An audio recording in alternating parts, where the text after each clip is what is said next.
नमो विष्णुपादाय कृष्णपृष्ठाय भूतले श्रीमते भक्तिवेदांत स्वामिने नामिने नमस्ते सारस्वती देवे गौरवाणी प्रचारिणे निर्विशेष शून्यवादी पाश्चात्य सचारिणे।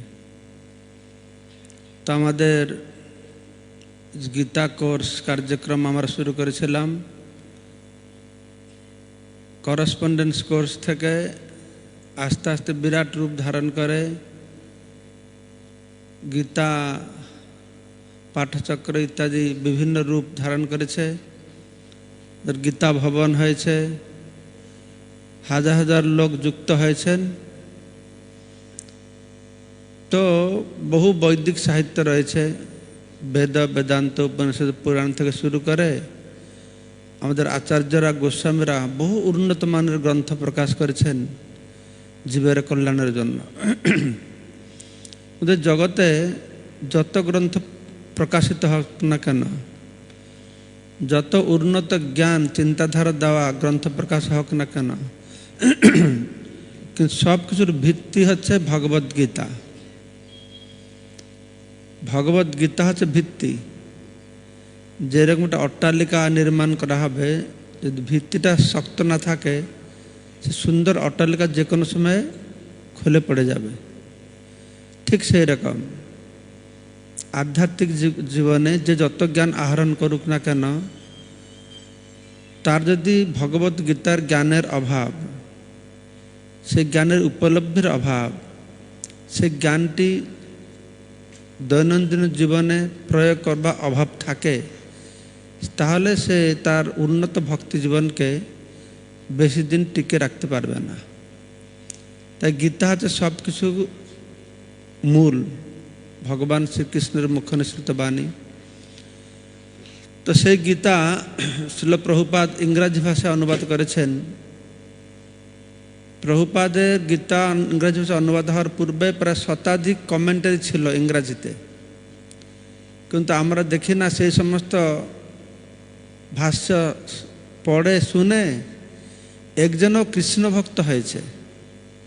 এটা সারা জগৎ দেখতে পারছে। প্রভুপাদের পূর্বে বহু গীতার ভাষ্য প্রকাশিত হয়েছে, কিন্তু গীতা পড়ে কেউ কৃষ্ণ ভক্ত হয় না। শিল প্রভুপাদ পূর্ব আচার্যদের পদাঙ্ক অনুসরণ করে যে গীতার ভাষ্য রচনা করেছেন, সে গীতা অধ্যয়ন করে আজকে পৃথিবীর লক্ষ লক্ষ মানুষ ইংরাজি ভাষা থেকে আজকে প্রায় শতাধিক ভাষায় এটা অনুবাদিত হয়েছে। তার মধ্যে বাংলা ভাষা একটি ভাষা। প্রভুপাদ বাঙালি, কিন্তু ইংরাজি ভাষায় লিখেছিলেন। তার শিল ভক্তেশ্বর মহারাজ সঙ্গে যখন তার সাক্ষাৎ হয়, তো তিনি শিল ভক্তেশ্বর মহারাজকে এই নির্দেশ দিয়েছিলেন তার সমস্ত গ্রন্থগুলি বাংলায় প্রকাশ করবার জন্য, অনুবাদ করবার জন্য। তো শিল ভক্তেশ্বর স্বামী মহারাজ ভগবদ্গীতা থেকে শুরু করে শ্রীমদ্ ভাগবতম, উপনিষদ, চৈতন্য চরিতামৃত ইত্যাদি বহু গ্রন্থ অক্লান্ত পরিশ্রম করে তিনি অনুবাদ করেছেন, যার দরুন আজকে সমস্ত বাংলা ভাষাভাষী মানুষেরা উপকৃত হতে পেরেছে। একটা কথা উল্লেখনীয় যে প্রভুপাদের বাংলা ভাষার গীতা বেরোবার আগে আমাদের বেঙ্গলে কি গীতার অভাব ছিল? জগদীশ গীতা থেকে শুরু করে কত গীতা ছিল, কিন্তু সেই গীতা পড়ে এরকম হাজার হাজার মানুষ ভক্ত হতে আমরা দেখি না। গীতা পড়েছে কেননা গীতা একটু পড়তে হয় বলে, কিন্তু গীতা পড়ে যে লাভবান লোক হতে পারে সেই লাভটা মানুষ পায় না। তা আমরা শিল ভক্তেশ্বর মহারাজের চরণকমলে অত্যন্ত কৃতজ্ঞ যে বাংলা ভাষাভাষী মানুষদের তিনি এই যে উন্নত জ্ঞান শিল প্রভুপাদ ইংরাজিতে প্রকাশ করেছেন, তার বাংলা অনুবাদ করে আমাদের মধ্যে বিতরণ করেছেন।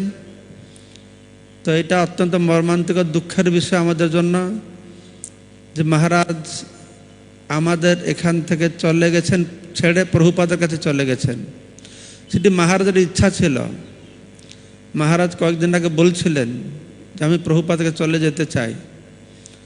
তো মহারাজ সেই আমেরিকায় গেলেন, যেরকম যুদ্ধক্ষেত্রে সৈনিক তার প্রাণ ত্যাগ করতে চায় প্রচার করতে গিয়ে, তো সেখান থেকে তিনি ভগবত ধামে শিল প্রভুপাদের কাছে গিয়েছেন। তো মহারাজের জন্য কোনো পার্থক্য নেই, এখানে থাকা ভগবত ধামে থাকা, তার জন্য সবটাই ভগবত ধাম। কিন্তু আমাদের জন্য বিরাট পার্থক্য একটা, যে তার সান্নিধ্য আমরা লাভ করতে পারছি না। তার সুন্দর সুললিত কণ্ঠে ভজন কীর্তন, তার কথা, তো সবাই আজকে মনে জাগছে। তো কিন্তু তিনি আমাদের সামনে সশরীরে না থাকলেও তিনি রয়েছেন। কিভাবে রয়েছেন? এই গ্রন্থের অনুবাদের মধ্যে তিনি রয়েছেন, তার লেকচারের মাধ্যমে তিনি রয়েছেন।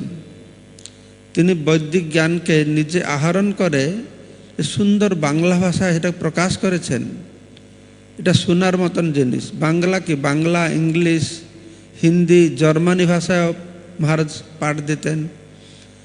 তো আজকে সারা বিশ্বের জন্য মহান সম্পদ মহারাজ রেখে দিয়ে গেছেন, তার গ্রন্থের মাধ্যমে, তার বক্তৃতার মাধ্যমে। তো আমরা তার মাধ্যমে তাকে, তার সান্নিধ্য পাওয়ার জন্য চেষ্টা করব। তো আজকে ভক্তিবেদান্ত একাডেমির পক্ষ থেকে আমরা এই যে রজত জয়ন্তী উপলক্ষে এই অনুষ্ঠান করছি। এটি মহারাজের এই গীতা সুবর্ণ জয়ন্তী, রৌপ্য জয়ন্তী অনুষ্ঠান, তার করকমল আমরা অর্পণ করছি। হরে কৃষ্ণ।